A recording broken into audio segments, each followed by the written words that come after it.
It's not often that I find things like this. So I was thrifting and I found a Stryfe. I'll almost always pick up a Stryfe while thrifting. This one's seen slightly better days. It's kind of gunked up on the inside, but somebody came in and added a 9-volt connector.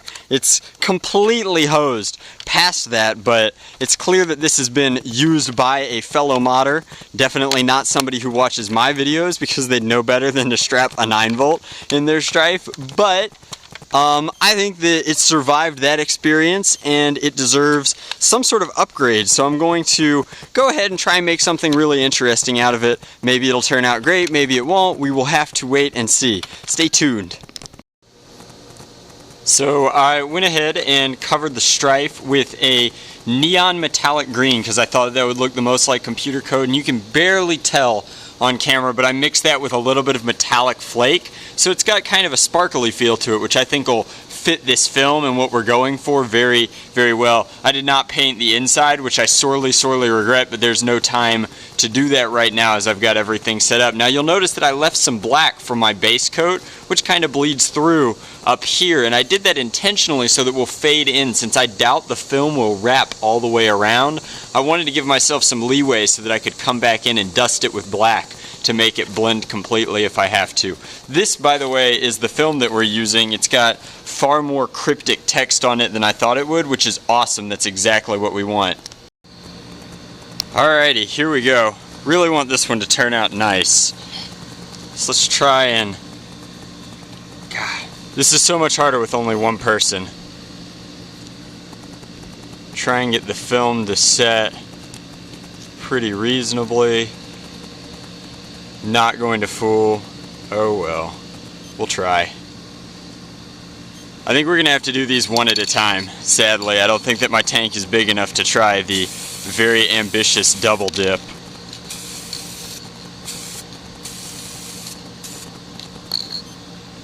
Oh, come on, don't do it. Okay, so this looks like our best angle is right here.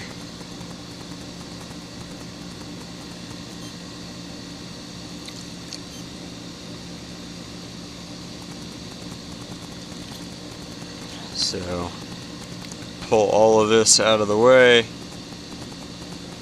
shimmy it just a little bit, and then out. Looks awful. Back to the lab again. Ugh.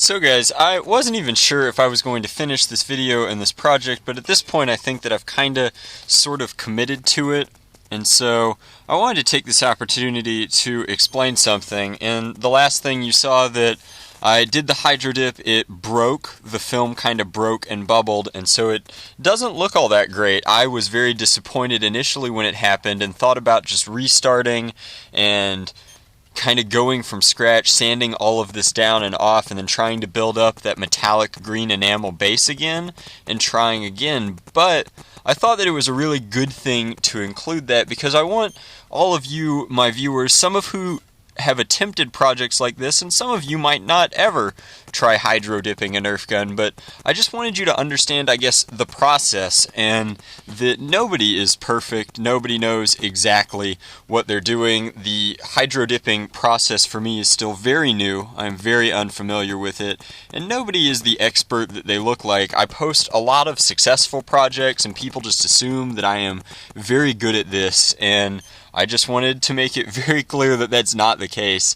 I'm a full-time student, so I don't really have the budget, not even just monetarily, I certainly don't have that, but also just like on my time to really start over a project like this. So after sleeping on it and deciding to come back to it, I decided that it kind of looks okay. It's like a broken sort of matrix code, and so I went out, and while I don't normally advocate the use of Citadel paints, I think that they are far too expensive for what they are, and honestly not that efficient and durable, but I will be lacquering over this, so that takes out the durability factor of it, and it's got a really good kind of smoky finish to cover up some of these breaks in the film. So I've spent a few moments coming in and kind of trying to touch up this pattern, and hopefully it'll look decent when it's been lacquered over. But I wanted to make this segment showing that, like, this is not an exact science. I'm not an expert at it.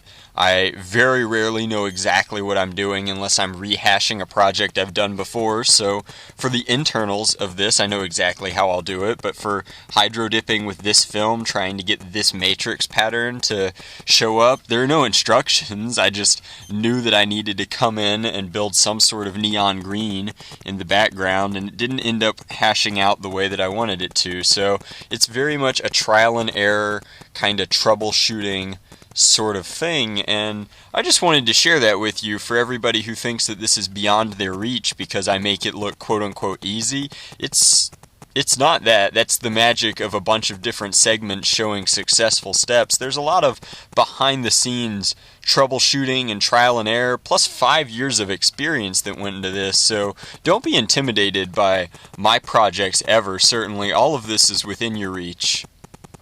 I'll show you, I guess, what this looks like when the lacquer is done, and hopefully it doesn't look nearly this splotchy. We'll see. I've done plenty of Stryfe mod guides in the past, but I'm going to be lipo powering this one, and since I'm lipo powering it, I thought I would use this as an excuse to test these out. These are some rather tightly wound motors from eBay that hit some very, very good performance margins across the board, and I have every intention of installing them into this since this was a used, very damaged Stryfe. Fortunately, while everything else inside it had been kind of gunked up a little bit, the flywheels have been properly coated with foam gunk, which means that they have excellent grip right out of the package. So I'm going to try and remove them, do a motor replacement without damaging that already existing coating, as it'll get you a few extra feet out of your shots as long as you don't take it off.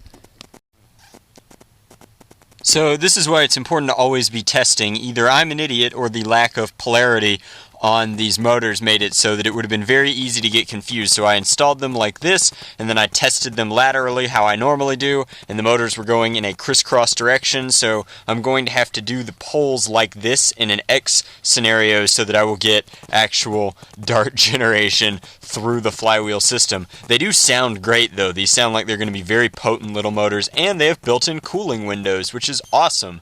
Bad for trash, but since it's going to be an enclosed flywheel system inside a Stryfe, it should be a-okay. I know, but Drac, you never color coat your wires, and there's a reason for that. I don't usually color coat my wires because I like to pretend as an engineer that I know kinda sorta what I'm doing when it comes to electrical wiring. And then, more importantly than that, it's expensive to color coat your wires. But I found an eBay seller recently who sells the good stuff, the 18 gauge hobby grade wire, in multiple colors at a very reasonable price. So I'm going to start doing that, especially when working with a lipo, and crossing your wires would be very dangerous. I'm going to start using multiple colors, at least for cathode anode, on my project. So cathode, anode, swap. Got it. Alright guys, so I wanted to explain this really quick. I've gone ahead and cut this off. This is the roller for this micro switch, which is more than enough to handle the amperage coming out of this battery pack, which just barely fits inside here. Now we're going to have to modify the top end of this shell, as well as go grab a female XT60 connector for this, but this should be just a powerhouse of a Stryfe capable of being either an absolutely high performance secondary or a full-on primary at this point. So I'm going to mount this inside the shell like this using a combination of epoxy putty so that it sits. I've gone ahead and started melting out this cavity, and it looks like I need a little bit more clearance than I've got right now, and then we'll go ahead and melt out the top end up here. So things are starting to look good, and I'll show you the internals next. So you can see here multiple facets A, how I've carved this out with the hopes of being able to fit this entire lipo and its cabling inside, as well as how I've tucked things out of the way. This has been hot glued down, and then down here we have a little bit of two-part epoxy holding this into place, so the epoxy is holding the bracket on, and then this is, of course, calm down guys, this is being held in place. There's a two-part epoxy putty as kind of a bracket underneath the micro switch, and then we have our soldering lines, and then I ran screws in. There's a sweet spot at about 5 minutes in the Lowe's Fix-It Stick compound where it's just tacky enough that it'll hold threading, and that's really, really easy. So I did run 2 mechanical fastenings down into that putty. So everything is rock solid here. Assuming the battery fits, I think that it's going to be great. I also, just as a nice little touch, went ahead and painted these silver bits that go on black so that everything will match. There's no silver, it's all just this matrix kind of film, and then a little bit of orange coming through, which is good because I play in the United States primarily, and I don't want to get shot anytime soon. So I'm going to get this installed, see if we can't fit the battery pack in, and then show you a final firing demo for it. So fitting this LiPo in the Stryfe was just a nightmare. I have a lot of respect for people who have been LiPo powering Stryfes. I am using a Containment Crew. They're a new company doing some 3D printing. This is one of their Stryfe doors. The advantage here is that I don't have to sand the back end off of a Stryfe door, so that it will still, in theory, fit on here. They also modified my Drac logo. They took out the area here so that it very clearly says Drac. This is a Drac-style Nerf logo. I'll probably come in and do green enamel over the logo so that it pops off of the black, but since it's flat in the back here, getting a little bit tongue-tied, it should allow me to close over this. And it's a very tight fit, so they're actually working currently on a modified version of this that'll give me a little bit more room. But even with the bowing out, I think it looks very clean, very nice. I really like how it turned out, and we're actuating flawlessly. Now, I was originally going to call this project The One. Now, instead, I decided to call it the Codebreaker CS Infinity, because there was a point where the code was pretty broken, and you can still see that. It's much less obvious now that the lacquers kind of bled and blended that Citadel paint into the dip film, but the performance that went into this is what really counts here. Between the new motors with their active venting and the LiPo power, this is just an absolute powerhouse of a secondary or a fully formed primary, if you rather. So we're going to go ahead, I'll leave the jam door open for the first 3 shots. It revs up, very snappy response there with the micro switch. So, and then we'll close this.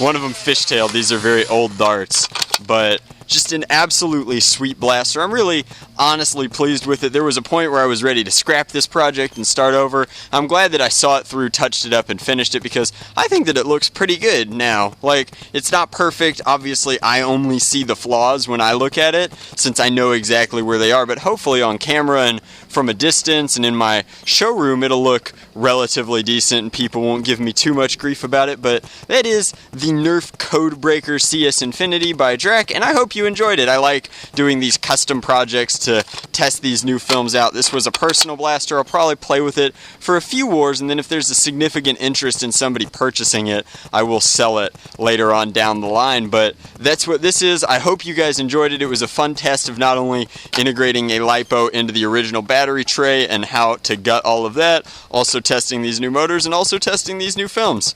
As always, thanks for watching. Your viewership means the world to me.